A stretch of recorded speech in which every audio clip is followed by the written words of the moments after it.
Hi everyone, I'm Derek Merkler, Certified Financial Planner, and this is Jockey Money Matters, making your money work for you. The topic for this short video is emergency preparation, a topic that's even more relevant than ever in the wake of natural disasters like Hurricanes Helene and Milton. We'll explore practical steps to ensure your safety and well-being in the face of potential disasters. Now, why does a financial advisor like me talk about preparedness? Well, financial advice often includes how to prepare for when things don't go to plan.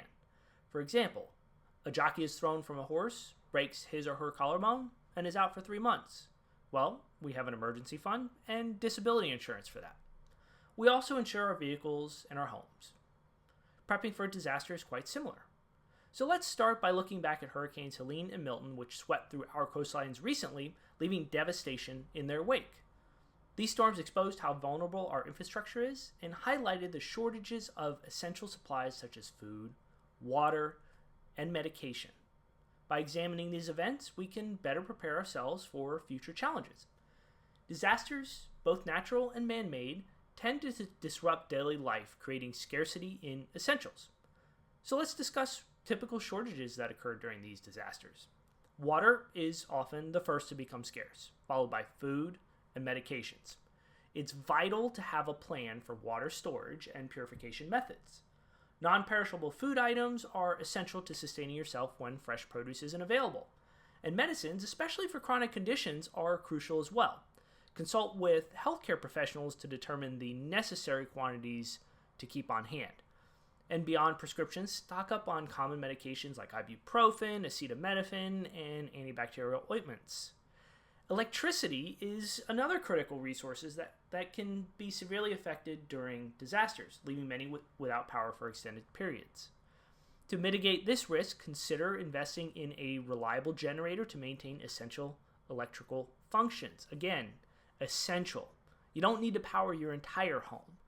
Portable solar chargers and power banks are also valuable alternatives, providing sustainable energy options to keep electronic devices running. Assess the energy needs of your household or facility and ensure you have appropriate backup systems in place. And this preparation can keep refrigerated food from spoiling, your devices charged, and your lights on. Okay, let's talk about how to approach prepping practically. So begin with a short-term plan. Think 3 days. Assess the probability of threats like hurricanes, tornadoes, floods, or earthquakes in your area. And based on that assessment, create a checklist of essential supplies and gradually begin to acquire them. And there's a whole rabbit hole in YouTube that you can go down to help analyze what the right supplies might be, quantities, things that are worth the money and things that maybe are not worth the money. So we're not talking about that today in this video. So why 3 days?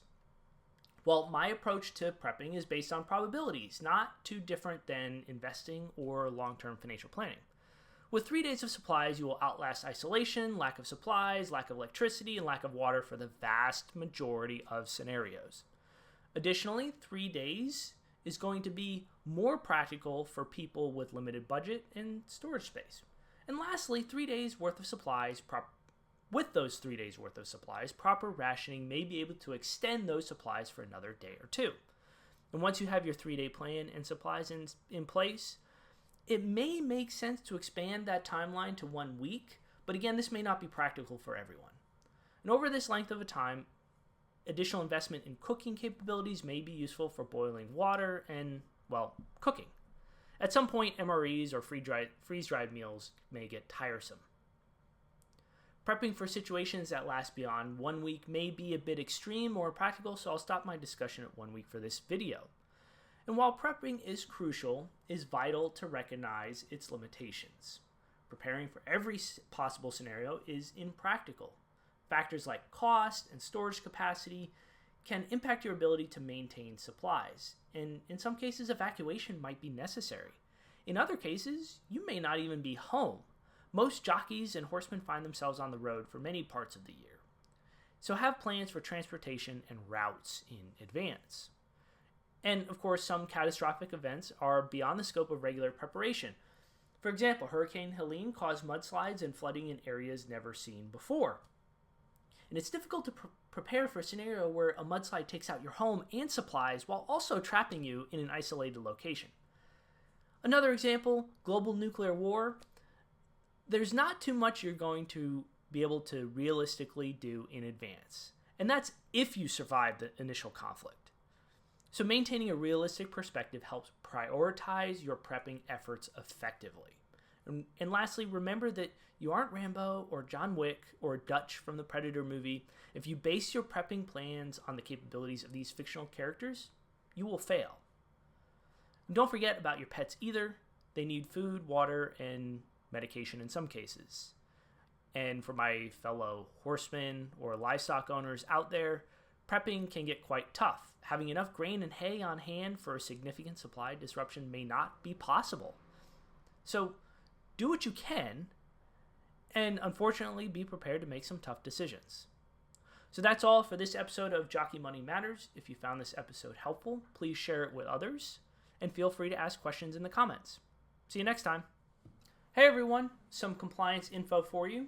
Keep in mind that the information presented in this video was believed to be factual and up to date as of the date of recording, but things change and I cannot guarantee its accuracy as time passes. The video should not be regarded as a complete analysis of the subjects discussed, and this video does not involve the rendering of personalized financial, investment, or tax advice, but is instead general information. A professional advisor should be consulted before implementing any of what I discussed in the video. If you don't have a financial advisor, consider sending me a message and we can figure out the best options for you. Take care.